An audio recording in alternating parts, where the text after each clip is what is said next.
Hey guys, welcome to Hokma Finance Canada, where financial wisdom meets Canadian expertise. Subscribe now for smart money moves. Also, explore valuable resources and helpful links in the description below. Let's get started.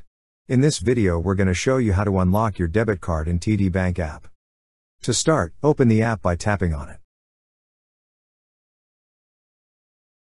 Once the app is opened and you have successfully logged in, you will see three horizontal stacked lines at the top left corner of the screen. Tap on the three horizontal stacked lines.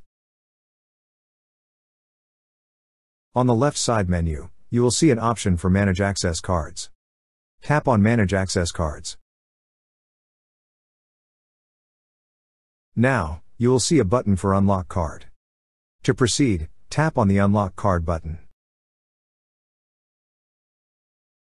And that's how you unlock your debit card in TD Bank app.